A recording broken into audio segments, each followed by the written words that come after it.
Ben écoutez, j'ai beaucoup de respect pour cette France avec laquelle nous avons des relations, comme je l'ai dit, historiques, stratégiques, on ne peut pas le nier. Je suis en train de m'adresser à vous en français. Donc, la France, ça fait partie de moi. Moi qu'on qualifie de radical, d'anti-français, d'anti-je ne sais quoi. Non, je parle français. Je m'exprime à travers le français pour me faire comprendre avec le monde. Donc cette France a une partie en moi, une partie de mon identité. La France fait partie. Je tiens compte de cela. Je ne peux pas l'ignorer. Non, l'ignorer, c'est faire preuve d'ignorance et de myopie politique. Non. La France aujourd'hui, c'est notre partenaire, c'est quelqu'un avec lequel nous partageons presque tout. Mais quand même, nous sommes aussi un pays souverain qui a des particularités, qui a aussi une identité, qui a un passé, qui aspire à un avenir. Mais qu'on nous laisse quand même un peu l'autonomie de décider de ce que nous allons être demain.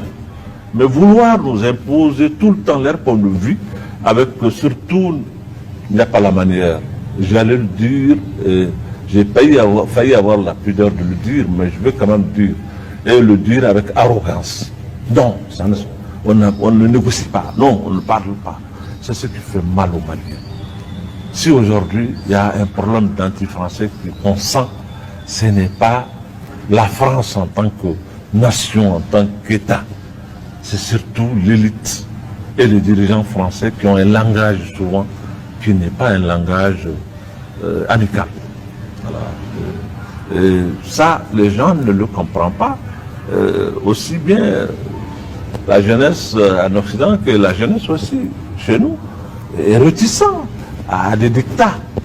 Et ça, il faut que la France change sa façon de faire.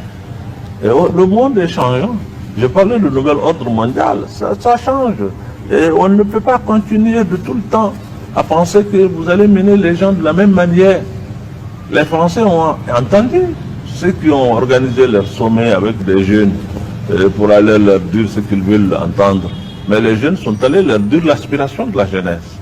C'est une jeunesse aujourd'hui qui aspire aussi à être libre, à émettre ses idées, à parler comme elle pense. Et non vraiment à quelqu'un à qui on appelle les gens pour aller leur dicter, ce que j'ai beaucoup regretté d'ailleurs. D'abord, enfin, j'allais peut-être prendre un truc qui n'est pas le sujet, parce que vous avez parlé de la France, et parlons-en. C'est un pays qu'on aime beaucoup, parce qu'avec lequel nous sommes condamnés de cheminer. Mais aujourd'hui, la France aussi doit savoir que le monde a changé. Et on le fait savoir à la France tout le temps d'ailleurs. On lui fait ça tout le temps. Mais la France oublie aussi que le monde change. Les choses ne resteront pas comme elles étaient. On vient de le rappeler à l'ordre. Ce qui s'est passé entre la France, les États-Unis et l'Australie est une leçon pour que la France sache que le monde change. Ceux qui sont plus forts que vous, ils sont plus forts que vous. Et nous savions que la France est plus forte que nous. Nous essayons vraiment de garder raison, mais de parler avec eux, avec beaucoup de souplesse, mais de grâce que la France aussi nous respecte. Mais le langage de la France n'est pas... Moi, j'ai écouté le ministre des Affaires étrangères de la France qui est venu ici pour nous dire qu'il n'y a pas de négociation. Mais je suis d'accord qu'on ne négocie pas en France là-bas, que les Français ne négocient pas, qu'ils viennent chez nous pour nous dire que vous ne négociez pas. Mais on cesse d'être un pays souverain. Mais même si vous n'êtes pas d'accord avec nous, il y a une façon de faire. Vous ne venez pas chez nous. Pendant que notre Premier ministre parle de négocier, vous dites non, il n'y a pas de négociation.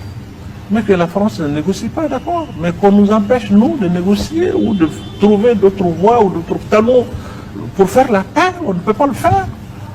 Non, ça ne peut pas se comprendre. Et c'est pour cela que les Maliens sont complètement... Aujourd'hui, ils ne comprennent pas la position de la France. Ils viennent nous aider pour avoir la paix.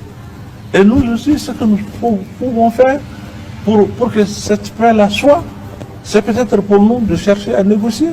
Mais vous dites non. Si vous négociez, je ne suis pas là-dedans. Ah ben alors, vous voulez qu'on fasse quoi? Qu'on reste dans une guerre éternelle, infinie, avec nos ressources maigres qu'on a, on n'arrive même pas à faire nos routes. On est préoccupé par cette guerre qui engloutit tout ce qu'on a comme ressources. Nous voulons nous-mêmes participer à alléger le fardeau pour vous et pour nous.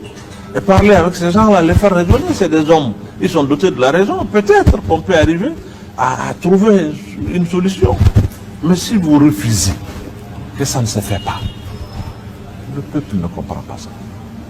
C'est pour cela que les gens parlent de Russie, ils parlent de... Ce n'est pas une préférence pour la Russie. Nous savions que chez nous, il y a un proverbe qui dit que tous les lions sont des lions. Hein. Ils dévorent.